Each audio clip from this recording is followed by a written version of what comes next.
¿Me escuchan ahora sí? Sí, doctora, buenas tardes. Ah, pero se escucha con un eco, ¿no? No, doctora.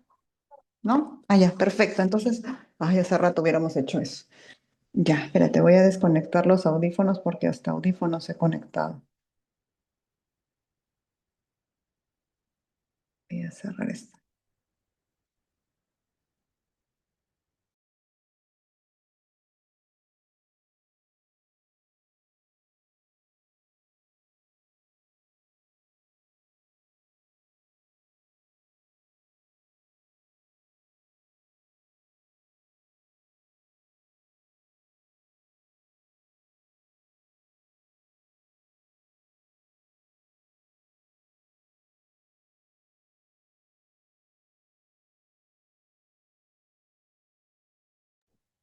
¿Ahora sí me escuchan? Y doctora. Ah, ya. Bueno, a ver. Ah,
listo. ¿Se ve lo que comparto?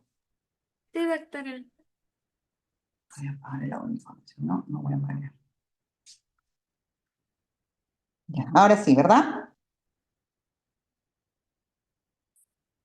Sí, doctora.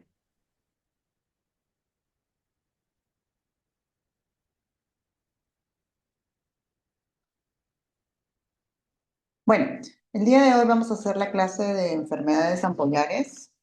Este es un gran grupo de enfermedades que es importante que ustedes conozcan ya que son relativamente frecuentes. Entonces, para hablar sobre enfermedades ampollares, lo primero que hay que definir es qué es una ampolla. Y como ustedes ya bien realizaron en lesiones elementales, la ampolla, chicos, creo que no puedo.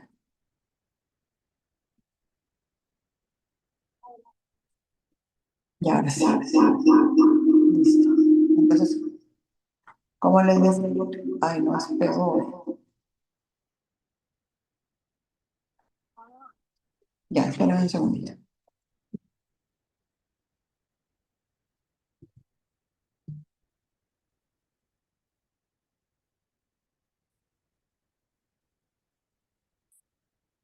Ya, ahora sí. Que se escuchaba el eco del audífono y cuando lo apagué se escuchaba el eco de la computadora. Entonces ahora sí ya no escucho ningún eco. Si por alguna razón se me deja de escuchar, por favor, Alessandra, me llamas, ¿ya? Porque yo no tengo cómo ver. Ya, les decía que el día de hoy vamos a desarrollar un capítulo muy importante de la dermatología, que son las enfermedades ampollares. Y que para poder empezar con esta clase tenemos que definir lo que es una ampolla. Como bien ustedes han realizado ya en lesiones elementales, sabemos que la ampolla es una lesión sobrelevada circunscrita que presenta una cavidad unilocular que tiene contenido líquido y que su diámetro es mayor de 1 centímetro. En algunas En unos libros ustedes van a encontrar 0,5 centímetros, pero en sí, por consenso ya cada vez se va usando ya la definición de que es mayor de 1 centímetro.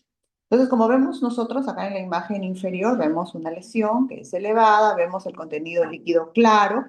Acá a la derecha vemos múltiples lesiones ampollares elevadas de contenido claro y ellas, cada una de ellas es evidente que miden más de 1 centímetro.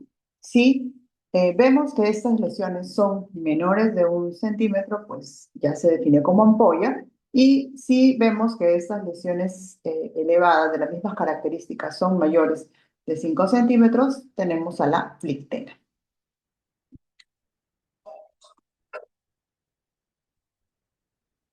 Entonces, con definición, las enfermedades ampollares son aquellas que se caracterizan por la presencia de estas lesiones de contenido líquido, que son las llamadas ampollas, que pueden presentarse en piel, en mucosa o en ambas partes.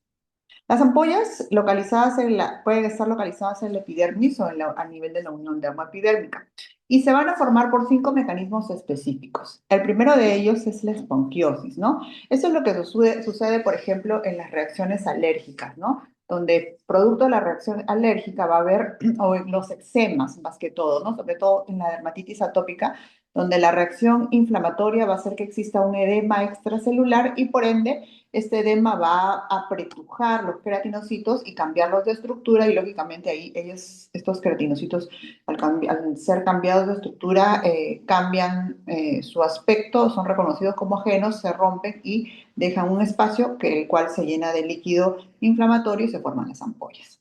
Otro mecanismo es la acantolisis. Acuérdense que los queratinocitos están unidos entre sí no porque sí, sino porque existen puentes intercelulares llamados desmosomas que son los que los mantienen uno cercano al otro. Cuando se destruyen estos puentes, se produce un mecanismo que es la acantolisis. Eso es lo que pasa en la gran cantidad de enfermedades que son las llamadas enfermedades autoinmunes tipo los pénfigos, ¿no?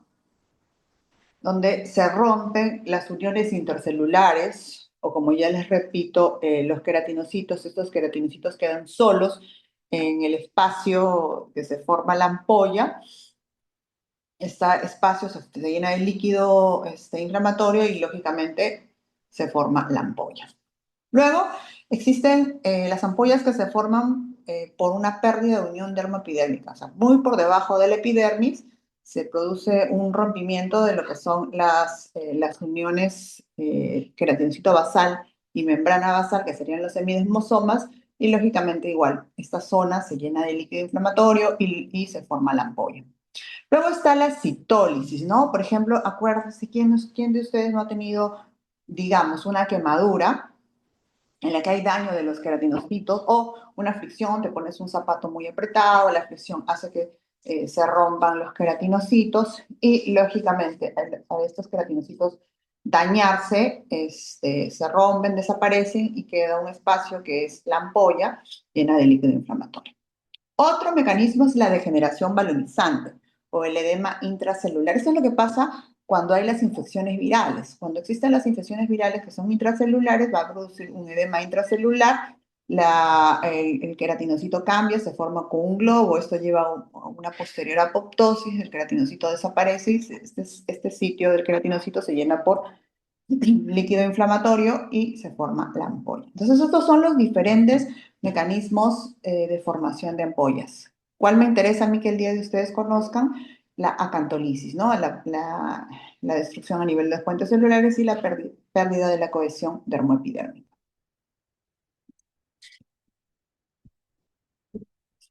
Si hablamos de causas de ampollas, existen múltiples. Ustedes habrán visto ya durante toda su vida como estudiantes que hay infecciones que producen ampollas, sobre todo, por ejemplo, en los casos de herpes, ¿no? Que se caracterizan por el herpes dar presencia en el herpes simple, múltiples vesículas o vesicoampollas, que son conglomerados como formando racimos de ampolla en diferentes partes del organismo, ¿no? En el herpes simple a nivel de la boca o a nivel genital.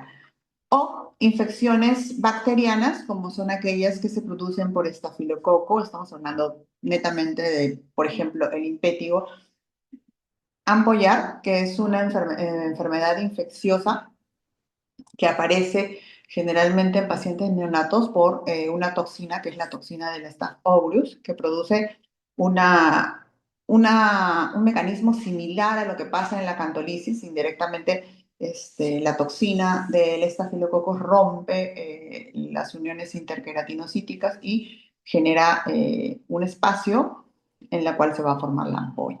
Causas físicas, una quemadura, la fricción que ya conversábamos. Causas metabólicas, saben que existen ampollas por porfiria, por diabetes. Reacciones alérgicas, aquellos que son alérgicos en algún momento les ha picado les ha picado un zancudito y producto de ello se ha formado una ampolla. O también hay reacciones de hipersensibilidad, como las dermatitis de contacto, donde también se forman vesículas, sobre todo vesículas, ¿no? A nivel. Y bueno, y el gran grupo del que vamos a hacer la clase de hoy, que son las enfermedades ampollosas autoinmunes, ¿no?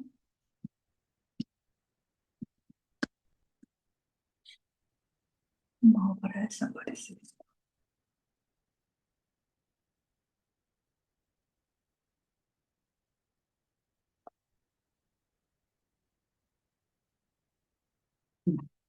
Bueno, entonces, dentro de las enfermedades ampollares están las congénitas, aquellas en las que aparece un defecto estructural de las proteínas intercelulares o de la epidermis, que son básicamente genodermatosis, ¿no? Y luego las adquiridas, donde las proteínas se alteran por la producción o la unión posterior de autoanticuerpos del paciente, formando estas enfermedades inmunoapollares sobre todo. Entonces, este es el gran grupo. Entonces, si hablamos de las enfermedades ampollares, podemos decir que estas son adquiridas o pueden ser congénitas. Congénitas forman el gran grupo de las genodermatosis y están las epidermolisis bulosas, epidermolíticas, culturales dermolíticas, que no son el tema del día de hoy, y las enfermedades ampollares adquiridas que pueden ser no inmunológicas o inmunológicas, que son el gran grupo que vamos a desarrollar el día de hoy. Dentro de las enfermedades inmunoapollares o enfermedades, perdón, inmunoampollares, están las acantolíticas y las no acantolíticas. Dentro de las acantolíticas está el gran grupo de los pénfigos, con sus formas clásicas, pénfigos superficiales o pénfigos profundos, y sus formas raras, donde está el pénfigo paraneoplástico que vamos a desarrollar el día de hoy, y las no acantolíticas, que están en el gran grupo de los pénficoides, y la dermatitis herpetiforme, que también la vamos a desarrollar el día de hoy.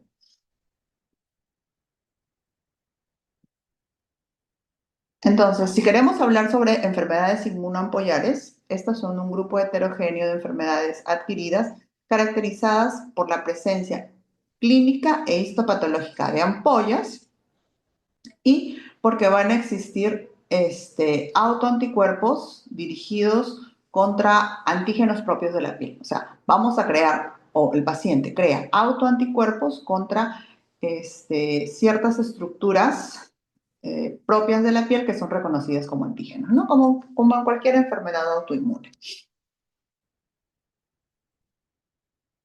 Entonces, para poder hacer una diferencia en la clínica, sobre todo en la clínica de las enfermedades ampolleras, recordar primero las capas de la piel. Sabemos que la piel está compuesta por tres capas, ¿no? La epidermis, la dermis y la hipodermis. Y a su vez, la epidermis tiene cinco capas. De afuera para adentro tenemos al estrato córneo, al estrato lúcido que está a nivel de palmas y plantas, el estrato granuloso, al estrato espinoso y finalmente pegado a la membrana basal, el estrato basal. Entonces acá ya vemos una imagen histopatológica un poco más clara, donde vemos la capa basal, el estrato espinoso, la capa granulosa que se ve un poco más oscura por los gránulos de queratohialina, el estrato lúcido, que no siempre está presente, solo a nivel de palmas y plantas, y el estrato córneo, que si bien sus células son delgaditas, delgaditas, pues es la que más capas tiene. Les hablaba que las ampollas a nivel de la acantolisis se forman básicamente porque hay una ruptura dentro de las uniones intercelulares que son los desmosomas, ¿no? Entonces, hagan de cuenta que acá tienen un queratinocito, luego otro queratinocito, y estos a su vez están unidos por estas estructuras que se llaman desmosomas. Pues estas estructuras no es que sean solo desmosomas y nada más, están compuestos por varias proteínas. Esto, entiéndanlo, es un queratinocito, otro queratinocito y el desmosoma. El desmosoma tiene tres partes. Tiene dos partes intracelulares y una parte intercelular. Y está compuesto por varias partes, varias proteínas, que son la desmoglobina, la placofilina, la placoglobina, la desmoplaquina, enbiplaquina, periplaquina y la desnuleína. Que se acuerden, quiero que se acuerden, sí, de unas proteínas que son las desmogleínas, que son caderinas, y la placoglobina, que son las que están mayormente involucradas en lo que es el proceso de acantólisis. Fíjense también dónde están localizadas. Miren, la desmogleína, que está teñida en azul, tiene su componente intracelular y su componente extracelular. Y estos son los pequeños puentes que mantienen unido el queratinocito con el queratinocito. Lógicamente, estos serían los que son reconocidos como autoantígenos, porque son estructuras propias de nuestra piel, todas las tenemos, pero en los pacientes que tienen pénfigo se reconocen como autoantígenos. Entonces acá ultraestructuralmente vemos los queratinocitos unidos, y estas pequeñas escaleritas que unen uno al otro serían los que forman los desmosomas. Y ultraestructuralmente ya ustedes saben que estas pequeñas escaleritas tienen a su vez pequeñas estructuras que son las que son reconocidas como autónomos. ¿Qué me importa? Como les dije, las desmogleínas y las placoglobinas.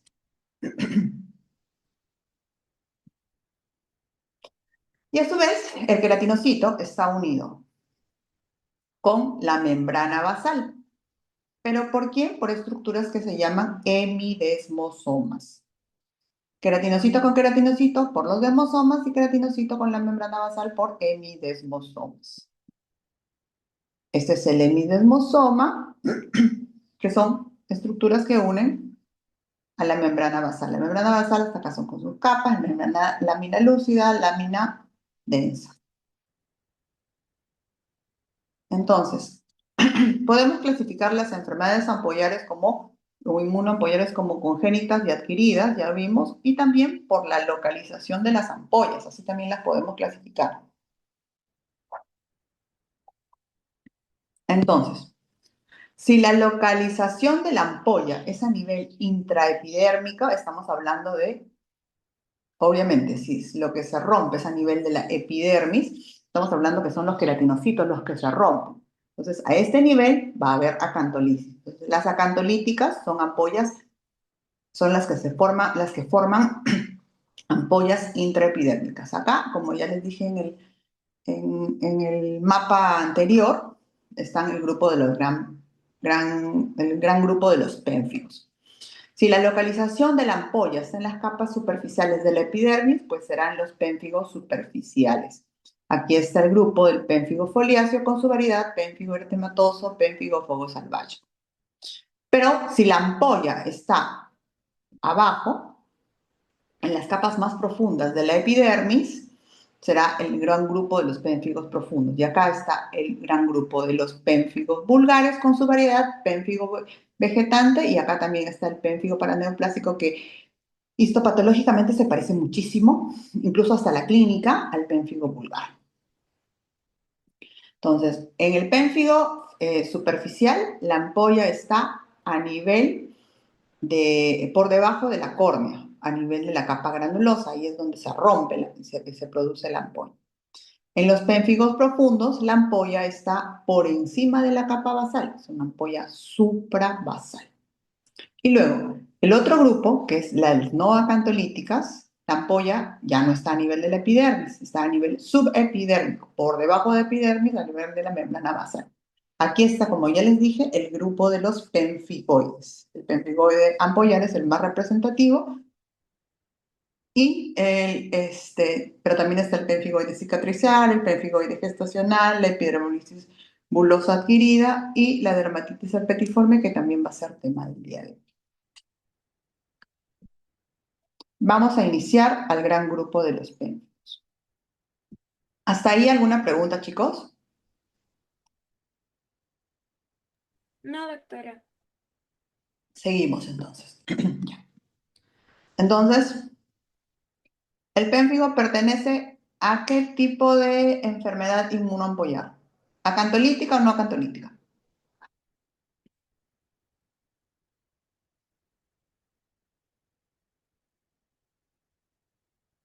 Es acantolítica. Acantolítica. Me escribe acá, yo tengo que abrir acá para mirar. Ya, entonces vamos a hablar del gran grupo de las enfermedades inmunoampollares de tipo acantolítica por la localización intraepidérmica de las ampollas.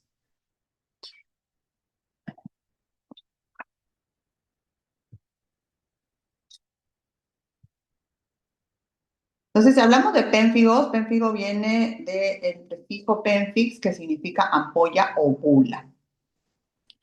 Es un grupo de enfermedades ampollares intraepidérmicas crónicas en las que van a producirse, si existen autoanticuerpos, pues también van a existir autoantígenos. Perdón, si existen autoantígenos, también van a existir autoanticuerpos. En la mayoría de ellos van a ser de tipo IgG. Y estos se dirigen contra la superficie celular de los queratinocitos, lo que va a dar lugar a la pérdida de adhesión intercelular entre ellos, que como ya les he repetido, se llama acantólisis. ¿Tres formas principales? Sí. La primera, que pertenece a los pénfigos profundos, que es el pénfigo vulgar, el pénfigo foliáceo, que pertenece al grupo de los pénfigos superficiales, y el pénfigo paraneoplástico, que como ya les mencioné, se parece mucho al pénfigo vulgar, y también está en el grupo de los pénfigos profundos, ¿no? Dentro de la epidemiología es de igual presentación en el sexo masculino como en el sexo femenino. Generalmente afecta al adulto o adulto mayor. Su distribución es bastante homogénea. Sin embargo, existe un pénfigo. Su distribución en general es muy homogénea entre presentación de pénfigo vulgar con pénfigo bulgáceo, salvo en la variedad del pénfigo foliáceo, que es el fogo salvaje, que también es llamado pénfigo epidémico, donde la distribución es mucho mayor, pero ya vamos a ver por qué no es tanto una enfermedad inmunológica propia, sino es una alteración a nivel de una proteína que está en la saliva de un mosquito que se reproduce este pénfigo. Entonces, hablando de los pénfigos, hablamos que para que existan en las enfermedades autoinmunes tiene que haber un autoantígeno y un autoanticuerpo. Si hablamos de los autoantígenos, van a ser que están implicados en los pénfigos. Dijimos que los autoantígenos eran reconocidos como autoantígenos partes de las estructuras que unían los queratinocitos, que son los llamados desmosomas, y que son ellos responsables de la unión de los queratinocitos. Y que van a haber autoanticuerpos en su mayoría de tipo IgG contra los autoantígenos de la superficie que forman las uniones de los queratinocitos o contra las estructuras de los dermosomas. El mecanismo de la catolisis o por qué se producen aún es incierto. Existen predisposiciones genéticas, pero nada es hasta ahora mayormente cierto, ¿no? Entonces, hablamos nuevamente de los autoantígenos, que son los reconocidos como autoantígenos, que son partes de la desmogleína. Y ahora vamos a ver que los que son más reconocidos son las desmogleínas, las placloglavinas y las desmoplaquinas, ¿no? Estos son los que son reconocidos como autoantígenos en los pénfigos, ¿no? Entonces, este es un cuadrito básicamente para ver específicamente cuáles son los que se comportan como autoantígenos en cada pénfigo. Dijimos que en los pénfigos profundos, que está el pénfigo vulgar, el más reconocido, está su variante pénfigo vegetante y funcionan o son reconocidos como autoantígenos estas proteínas que forman los desmosomas, que son las desmogleínas. En su mayoría, en el pénfigo vulgar, está reconocida como autoantígeno la desmogleína tipo 3. o generalmente esa es la que se reconoce inicialmente como autoantígeno. Luego de ella, pero en menor proporción, la desmogleína 1 y una proteína de 80 kilodaltons, que es la placoglobina. Estas estructuras, sobre todo la desmogleína 3, está en mayor proporción a nivel de las capas más profundas de la piel, por encima de la capa basal. Por eso es que cuando se produce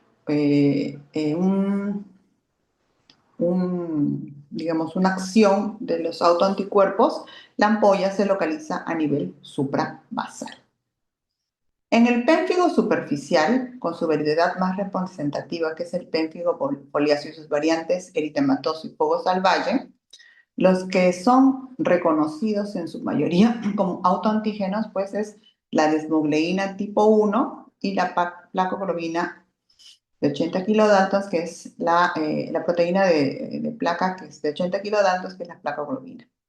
Entonces, si ven ustedes, en el pénfigo vulgar son la desmogleína 3 principalmente, pero también la 1, y en el pénfigo foliáceo es reconocida como autoantígeno específicamente la desmogleína 1, que está en mayor porcentaje a nivel de las capas superficiales de la piel, de la epidermis, específicamente a nivel subcórneo o a nivel intra de la capa granulosa. Es por ello que cuando se produce el ataque de los autoanticuerpos tipo IgG, la ampolla se localiza arriba, ¿no? A nivel de la capa granulosa por debajo, o también podemos llamar por debajo de la capa corda.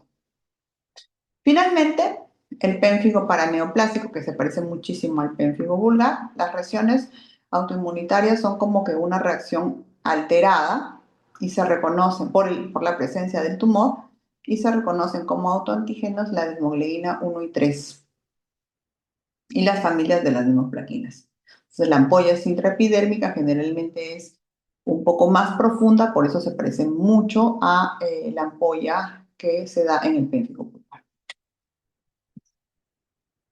Y esta sería la teoría de la compensación de la desmogleína y la explicación por qué. Ahora vamos a ver que en el pénfigo vulgar las ampollas se pueden producir a nivel de mucosas y a nivel de piel, y en el pénfigo foliáceo o el pénfigo superficial, la ampolla se localiza principalmente a nivel de piel y no mucosa.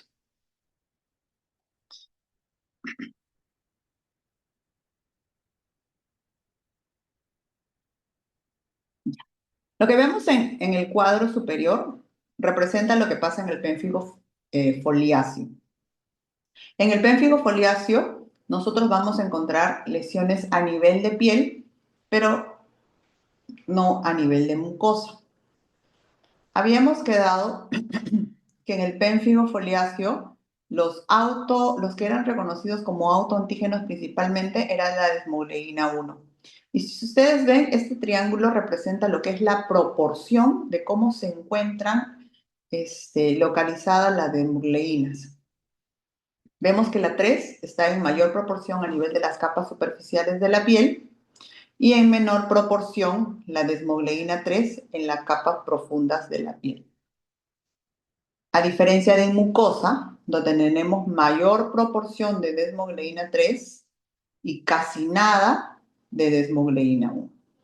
Entonces, en el pénfigo foliáceo se crean autoantígenos contra la desmogleína 1, que está en mayor proporción en las capas superficiales de la piel. Entonces, si yo tengo autoanticuerpos tipo IgG que van contra la desmogleína 1, lógicamente, aquí es donde van a atacar en la capa granulosa y como no hay una desmogleína 3, que sería el otro bracito que mantendría unidos los queratinocitos, lógicamente se atacan la mayoría de desmogleínas y se rompe la estructura normal de unión de los queratinocitos y se produce la ampolla. A diferencia de mucosa, donde a pesar de que tenemos autoanticuerpos, pues lógicamente la cantidad de desmogleína 1 que está en la superficie de la mucosa es tan pequeña que si hayan muchos autoanticuerpos tipo desmogleína 1, existe la presencia de la desmogleína 3, que es la que mantiene unidos los queratinocitos y no rompe la estructura de la epidermis a nivel de la mucosa. A diferencia del pénfigo vulgar, donde generalmente el que es reconocido inicialmente como autoanticuerpo es la desmogleína 3, que como igual está en mayor proporción a nivel de la mucosa, y si es la que está más atacada, lógicamente no va a haber quien compense la unión, porque la desmogleína 1 está en menor proporción a nivel de la mucosa y rompe. Pero como la desmogleína 3 está en mayor proporción a nivel suprabasal, la ampolla va a ser mucho más profunda, que es donde más se localiza, ¿no? Pero también existen pélvigos vulgares que en el transcurso de su evolución ya no son solamente producidos por autoanticuerpos contra desmogleína 3, sino en ambos, autoanticuerpos contra desmogleína 3 y autoanticuerpos contra desmogleína 1. Entonces, si hay autoanticuerpos contra las dos estructuras que me mantienen la unión, lógicamente voy a tener ampollas a nivel de piel y a nivel de mucosas.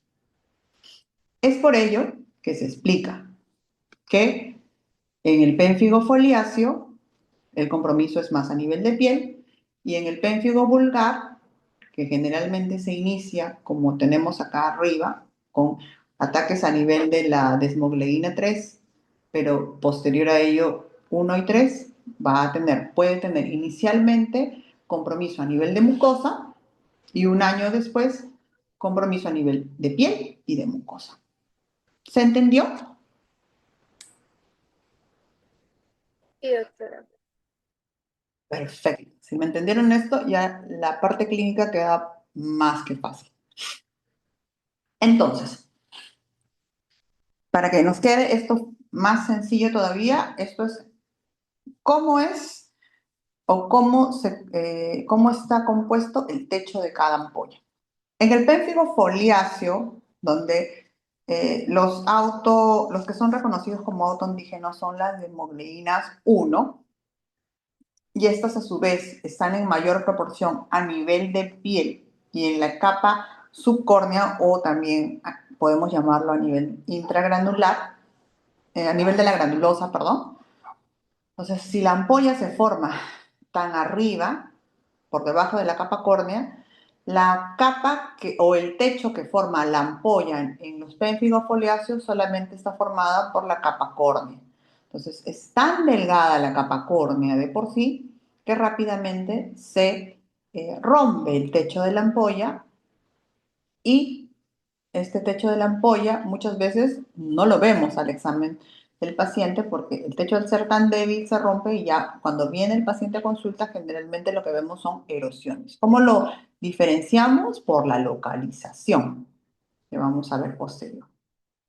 En cambio, en el pénfigo vulgar, donde la ampolla se localiza por encima de la capa basal, tenemos de techo a la capa espinosa, a la capa granulosa y el estrato córneo o capa córnea. Entonces, todo eso forma el techo de la ampolla. Entonces, acá sí vemos en los pacientes ampollas, pero al ser el techo de la ampolla parte de la estructura de la estructura propia de los queratinocitos, pues es una ampolla, si bien es una ampolla flácida. A diferencia de que si el debridamiento o la ruptura o la presencia de la ampolla se forma por debajo de la capa basal a nivel de la membrana basal, quienes recubren el techo de esta ampolla que se forma a nivel de la membrana basal es toda la epidermis. Por ende, se forma una ampolla tensa. Entonces, en los pacientes con pénfigo foliáceo generalmente vemos erosiones porque el techo de la ampolla ya se rompe fácilmente y no lo vemos. En el pénfigo vulgar la ampolla está recubierta básicamente por casi toda la epidermis, por eso tenemos presencia de ampollas flácidas cuando examinamos al paciente y cuando en los casos de pemfigoide, donde el autoantígeno está a nivel de la membrana basal y todo el techo de la ampolla es todo el epidermis, tenemos la presencia de ampollas tensas, con más cuerpo, ¿no? Entonces, específicamente el pénfigo vulgar. El pénfigo vulgar en sus características clínicas, vamos a ver la aparición de ampollas flácidas, porque ya hemos dicho que casi todo el epidermis forma el techo de la ampolla, ¿no? Que aparecen sobre piel sana o eritematosa, de contenido generalmente seroso y suelen ser frágiles, pero están. Las ampollas, al ser frágiles, en algún momento se rompen y pueden dejar erosiones que a los pacientes les causan mucho dolor. Por esta supuesta teoría de la compensación, se ve que se afecta a nivel de piel y a nivel de mucosas. Y que generalmente aparece a nivel de mucosa, sobre todo la mucosa oral, como primera manifestación. Generalmente los pacientes narran, ¿no?, que son múltiples lesiones erosivas que muchas veces se confunden con herpes a repetición durante un año y luego de ello ya debutan con lesiones en el cuerpo, es lo más frecuente. Las localizaciones más frecuentes son a nivel de piel cabelluda, a nivel de pliegues inguinales, axilares, a nivel de ombligo, región submamaria y cara. Existe un signo característico para las enfermedades ampollares que es el signo de Nikolsky, que es la digitopresión sobre las zonas aledañas a las ampollas y por ende con esta digitopresión lo que genera es una nueva acantolisis y la formación de una nueva ampolla. Las lesiones, al ser lesiones muy superficiales que se producen a nivel de la epidermis, que no rompen membrana basal, pues curan sin dejar cicatriz, dejando únicamente lesiones hiperpigmentadas, que posteriormente se resuelven también, ¿no? Entonces, como ya les mencioné, la primera manifestación generalmente es a nivel oral. Y como vemos acá, ya no vemos la ampolla se ha roto por la localización, es más fácil que en cavidad oral se rompa, pero vemos el esbozo de lo que era el techo de la ampolla, ¿no? A diferencia de estas lesiones a nivel del tórax, donde vemos ampollas flácidas, ¿no? Esas ampollas medias chorreaditas, pero está la presencia de las ampollas. Ampolla flácida, con líquido seroso. Acá vemos nuevamente acá la imagen del tórax del paciente, tórax posterior, una ampolla flácida y zonas bastante erosivas. Nuevamente acá, erosiones, erosiones, erosiones. Acá también, erosiones en una extremidad inferior, ¿no? Para el diagnóstico del pénfigo vulgar, si tenemos a la mano eh, eh, una forma de hacer una biopsia, procesar una biopsia, pues esa va a ser nuestro diagnóstico, la clínica más nuestro diagnóstico histopatológico. Sin embargo, si no hay un patólogo o la forma de hacer una biopsia, nos puede ayudar como diagnóstico también un examen citológico o un test de sangre. ¿Qué vamos a ver? Recuerden que cuando les hablé de los mecanismos de formación de ampolla, hablamos que en la acantolisis las uniones interqueratinocíticas se rompían y el queratinocito que estaba estirado formando estas células como espinas en el estrato espinoso se, se se reducían a sí mismo a su mínima expresión y formaban estos queratinocitos rechonchitos, ¿no? Ya, o sea, sus uniones que los hacían verse un poco más aplanados uno sobre otro, pues se rompen y estos quedan como que reducidos a una lesión redondeada, a un queratinocito redondeado, que son las células redondas o queratinocitos acantolíticos también se les llama. Y eso sería una forma de diagnosticar sin tener que hacer una biopsia, ¿no?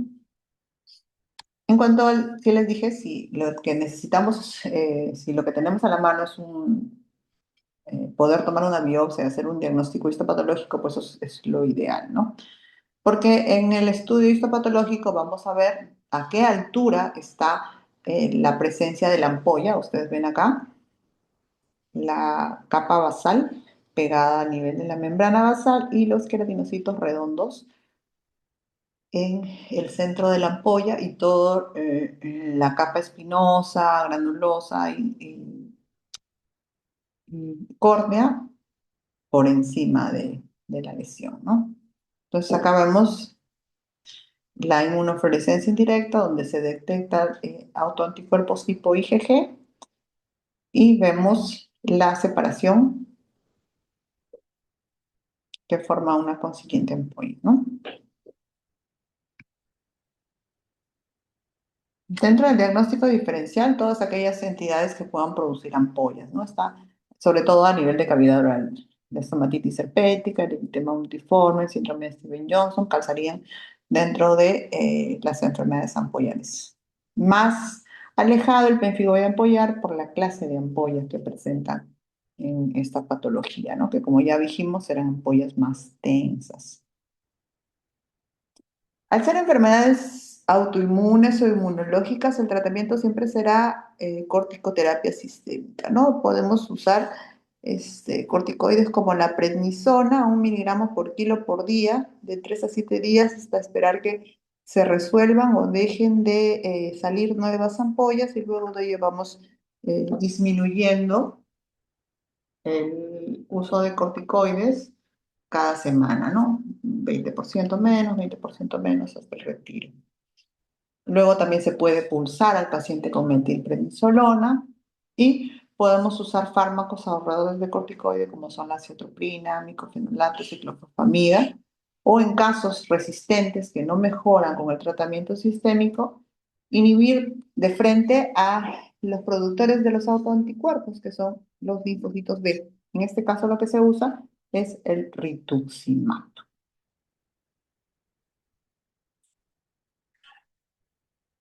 Una de las variedades del pénfigo vulgar es el pénfigo vegetante.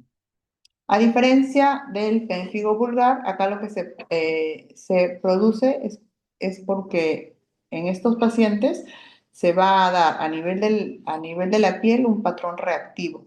Y las ampollas flácidas, al tener este patrón reactivo, no es como el pénfigo vulgar que simplemente desaparece, sino que generan erosiones y estas erosiones posteriormente desencadenan formando vegetaciones. El patrón reactivo permite la formación de vegetaciones.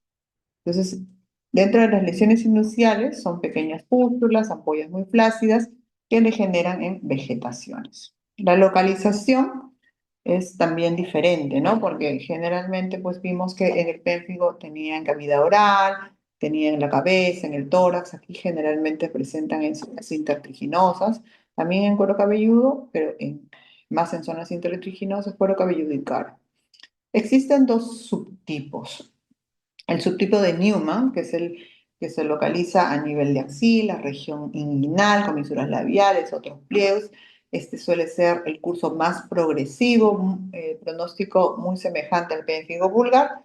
Y el de Hollow-Pugh, que es el menos severo, que generalmente tiene una localización a nivel supralumbar y que se caracteriza por la presencia de pus. Entonces, este es el clásico patrón reactivo, ¿no? Las lesiones que inicialmente eran ampollas se degeneran formando este patrón o pequeñas múltiples vegetaciones en la superficie de la piel. Y acá también vemos múltiples lesiones tipo vegetaciones, por eso el nombre de pénfigo vegetante.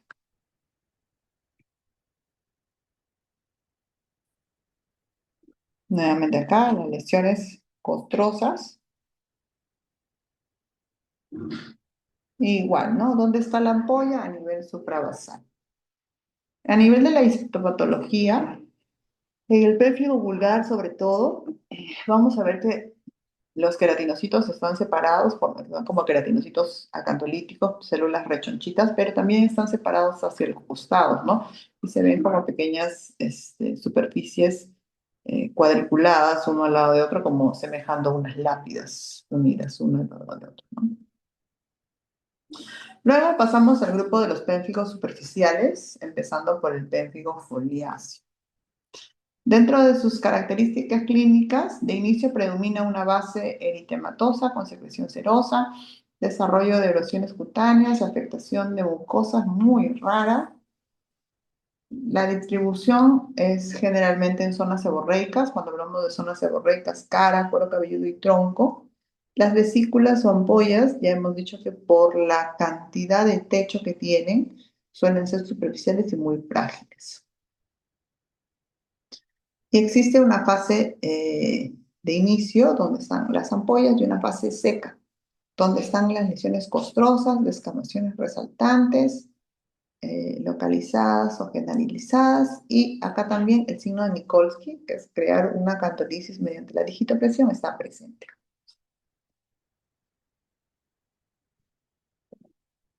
Entonces, como ya dijimos, en el pénfigo foliáceo generalmente ya no vemos ampollas. Lo que vemos de frente son zonas erosivas, porque la ampolla, al ser tan débil, pues rápidamente se rompe y deja estas zonas erosivas muy dolorosas, ¿no? Acá tenemos ya zonas costrosas y acá ya zonas este, erosivas. Nuevamente acá, ¿no? Vemos cómo en las zonas seborreicas se presentan más estas lesiones. Y lo que vemos es erosiones, erosiones, erosiones. No se ven las ampollas clásicas que veíamos en el caso del pénfigo vulgar. Acá vemos dónde se localizan a nivel de las mejillas, nariz, porque a veces estos se confunden con lupus, por ejemplo, ¿no?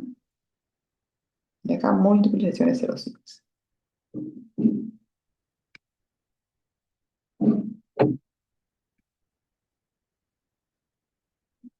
Ya. Entonces, otra de las variedades del pénfigo foliáceo es el pénfigo eritematoso.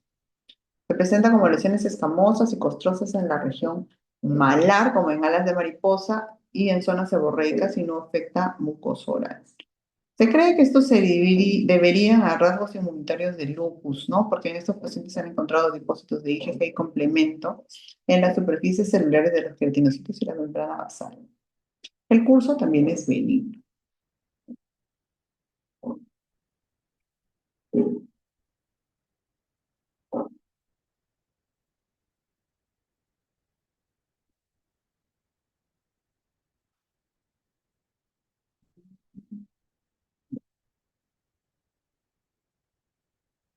Ya.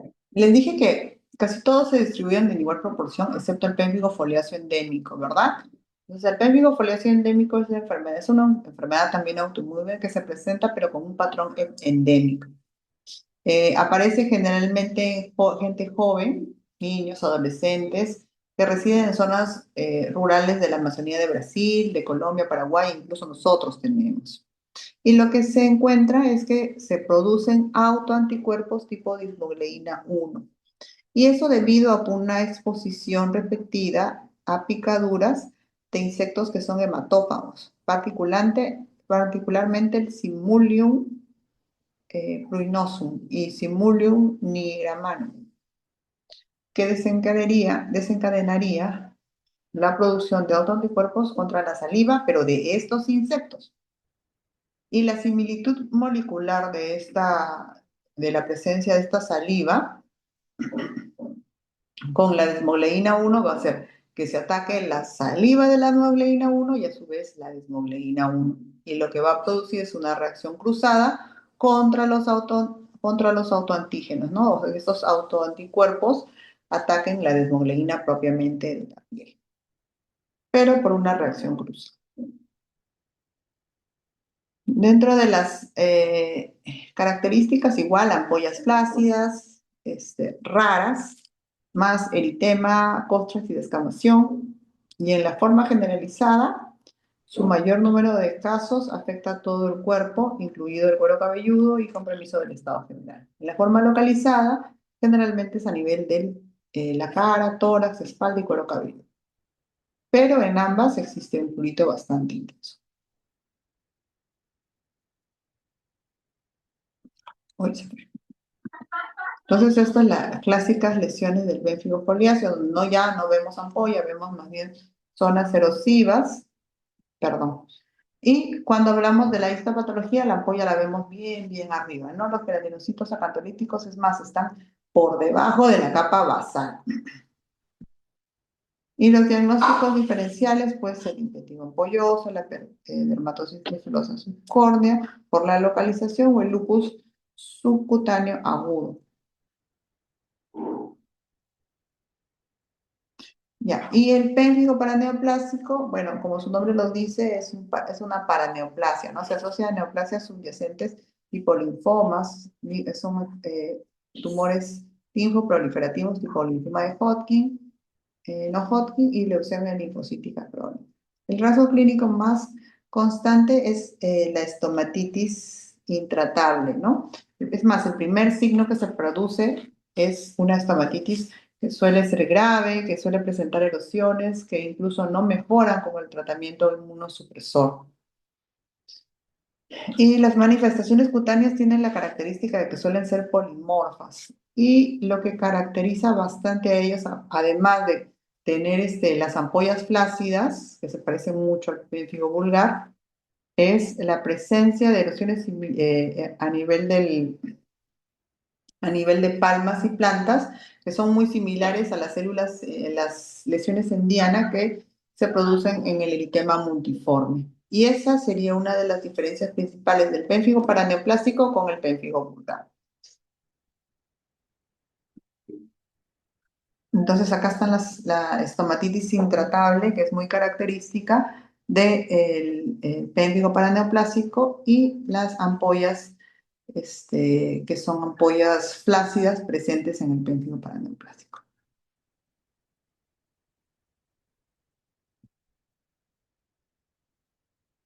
Y acá nuevamente las lesiones más erosivo-costrosas, ¿no? No son, y acá, por ejemplo, en esta imagen no vemos las ampollas flácidas, clásicas que vemos en el pénfigo vulgar, pero sí la estomatitis es lo que más se produce, ¿no?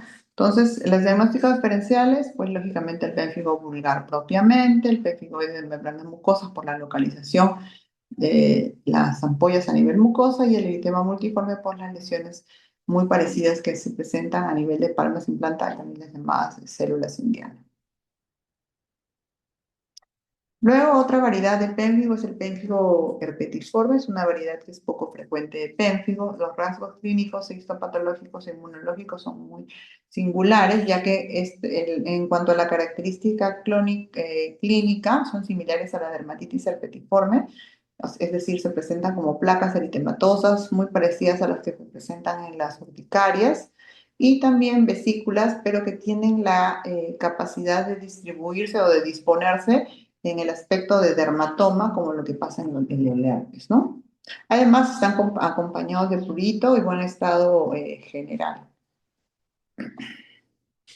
En el curso benigno, los hallazgos, es un curso benigno, perdón, y los hallazgos histológicos son variables, ¿no? Desde una esponjiosis eosinofílica con pústulas subcórneas asociada o no a cantolitis.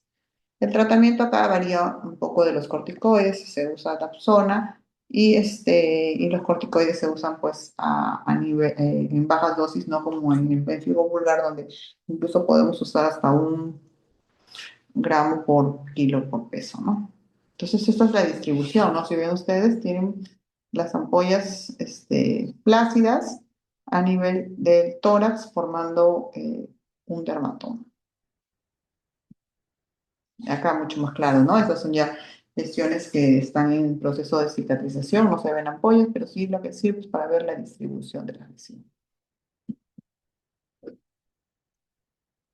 Y finalmente las ampollas que están localizadas por debajo de la membrana basal, aquellas que dijimos que se presentaban como ampollas muy tensas, acá está el grupo de las, o también llamados enfermedad inmunoapoyar no acantolítica, porque acá la ampolla no está en la epidermis, que es el grupo de los pemfigoides ampollares. Es una definición, la definición es una enfermedad ampollosa subepidérmica, autoinmunitaria más común. Generalmente se produce en la edad avanzada, se presenta como una erupción ampollosa pruriginosa generalizada.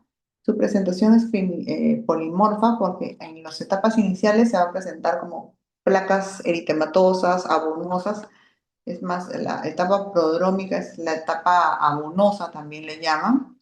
Y los autoantígenos reconocidos son componentes de hemidesmosomas, que es complejos de adhesión celular y componentes de la membrana epidérmica, proteína hemidesmosómica 180 y la 230, ¿no? Esos son los que se comportan como autoantígenos. Y como las otras enfermedades, igual son enfermedades crónicas que presentan reagudizaciones. Y estas son las estructuras. Este es el queratinocito, este es el hemidesmosoma y acá están las estructuras. Proteína de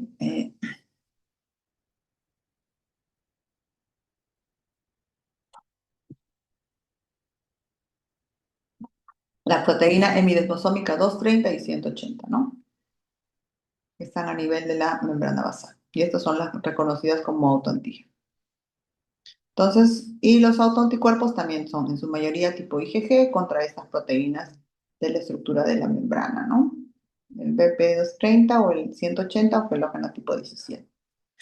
¿Qué lo producen? Se sabe o se conoce ahora o se asocia que hay enfermedades que podrían desencadenar, como es el hecho de la miastenia gravis, las anemias perniciosas, enfermedades reumatológicas como la artritis reumatoide, el lupus o la tiroiditis o la psoriasis. Serían las enfermedades que estarían asociadas a la aparición del pemphigoide en público. Dentro de las características clínicas, como ya mencionamos, se presentan en dos etapas. La primera parte, que es el pemfigoide no ampolloso, el que se parece mucho a lesiones abonosas, la etapa prodrómica, la inicial, donde hay síntomas inespecíficos, se caracteriza por prurito resistente, asociado a lesiones escoriativas, eczematosas, y acá están las preabonosas, por varios meses. Acá está, esta es la etapa inicial, ¿no? Donde vemos lesiones tipo placas, eritematosas, semejan mucho a un abón por el punto un poco más pálido, pero en sí son placas eritematosas. Y luego ya, cuando se instala la enfermedad ampollar, aparecen ya las ampollas. En la parte ampollosa, pues, se presentan como vésico o ampollas sobre piel normal o eritematosa, sobre la base de las lesiones iniciales que fueron las pápulas o placas urticarianas. Acá ven, las ampollas son ampollas completamente indemnes, se ven bastante llenas de líquidos, son ampollas duras. O también llamadas ampollas tensas, ¿no? Porque su diámetro puede variar de 1 a 4 centímetros con contenido líquido transparente. Luego estas, si se rompen, dejan lesiones erosivas, costrosas. Su distribución suele ser simétrica. La localización generalmente en zonas flexoras de las extremidades, pero también a nivel de tronco y abdomen. Estas no van a dejar cicatriz, pueden dejar lesiones hiper o hipopigmentadas. Acá no hay Nikolsky porque acuérdense que no se produce una acantolisis con la digitopresión. Rara el compromiso de mucosas, pero existe, sobre todo a nivel de ojos, nariz y faringe, pues menos del 30%. Lo que sí existe eosinofilia en más de un 50% a nivel de sérico en los exámenes o en la lámina de histopatología. Y estas son las clásicas ampollas tensas, ¿no? Ustedes ven cómo estas ampollas están llenas de líquido y no se rompen. Y ustedes la tocan, la presionan, intentan romperlas, pero no es fácil romperlas así nomás. Ven acá, igualito, múltiples lesiones tipo ampollosas intensas. El diagnóstico es básicamente por la clínica, también se puede hacer una biopsia para ver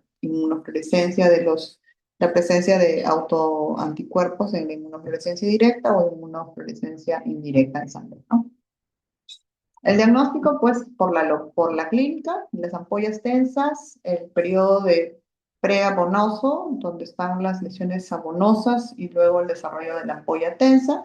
En la histopatología, localizar a la ampolla por debajo de la epidermis. La presencia de eosinófilos también nos ayudan al diagnóstico. En la inmunofluorescencia directa de la piel, pues los depósitos lineares de IgG. y C3 a nivel de la membrana basal, ¿no? Donde están localizados. Y bueno, también en sangre podemos encontrar autoanticuerpos tipo IgG. ¿Cuáles son los que se comportan como autoantígenos? Los antígenos de la proteína de membrana 230 y 180.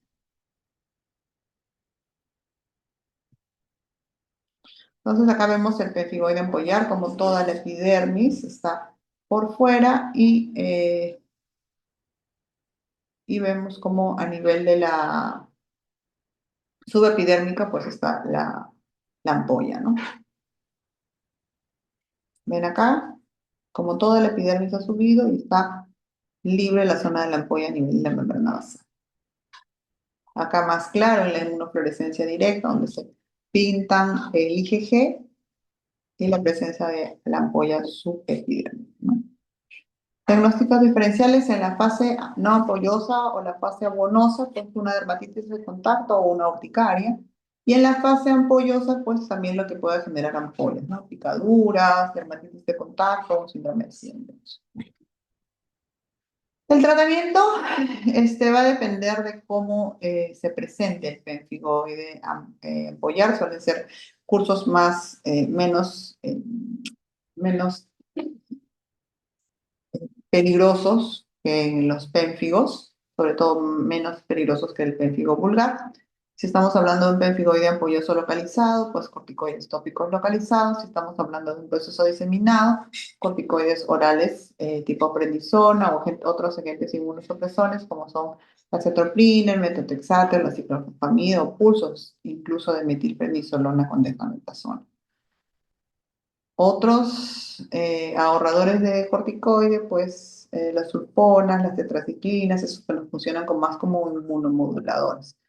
E incluso inmunosupresores como el micofenolato mofetil o el uso de rituximab para disminuir la producción de autoanticuerpos, ¿no? Ya de forma directa. Y finalmente la dermatitis herpetiforme, que también se presenta no por un proceso no acantolítico, es una enfermedad ampollar autoinmune que es una manifestación cutánea de lo que es la enfermedad celíaca que produce hipersensibilidad al gluten. Aquí lo que vamos a ver es la presencia de autoanticuerpos tipo IgA dirigidos contra la glutaminasa transepidérmica expresada a nivel de la epidermis y a nivel de las papilas dérmicas. Como ya vimos, es la manifestación cutánea de la enfermedad celíaca. La localización, pues, es a nivel de más, a nivel de las superficies extensoras de las extremidades, que son codos, rodillas o a nivel glúteos. Su localización generalmente es simétrica en pacientes jóvenes y es lo que observamos, ¿no? Presencia de lesiones vesiculares de forma simétrica en las zonas extensoras. Nuevamente acá para que vean las múltiples lesiones costrosas que fueron ampollas a nivel de las zonas extensoras de las extremidades. Acá nuevamente ampollas, ampollas, ampollas, bastante indemnes, ¿no? El diagnóstico, pues, sospecha, grupo etario, tipo de ampollas, y cuando hacemos la histopatología, las ampollas por debajo del epidermis, ¿no? Ampollas o vesículas subepidérmicas con abscesos de neutrófilos en la parte superior de las papilas. En la inmunofluorescencia directa, lógicamente vamos a encontrar ya no los IgG que veíamos en las patologías anteriores. Acá es un depósito de IgA, son autoanticuerpos antiendomicio que se localizan a nivel de la unión dermoepidérmica, ¿no? Y acá es donde se ve. Vemos la epidermis y por debajo de ellos, hoy no sale mi cursor, y por debajo de ellos la presencia de la ampolla. Acá en la inmunofluorescencia también, están a nivel de las papilas. Diagnósticos diferenciales, todo lo que genere prurito y ampollas, eczemas, eczema de contacto, eczema tópico. Tratamiento, lógicamente, si es una manifestación de la enfermedad celíaca, se recomienda la dieta sin gluten. Y el tratamiento sistémico, el uso de Dapsona, que puede ser inicialmente de 25 hasta 200 miligramos al día, ¿no? Se va escalando de poco a poco, subiendo de poco a poco hasta ver una mejoría. Chicos, ¿alguna pregunta?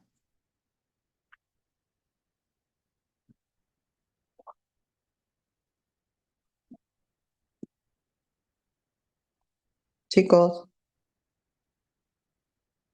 Todo bien, doctora. ay, pensé que no habían Oh, escuchado. claro, doctora. Ya, listo, listo. Entonces, si no hay preguntas, procedo a cerrar la clase, ¿ya? Debe estar esperándole a la doctora Liz. Listo, chicos. Buena tarde.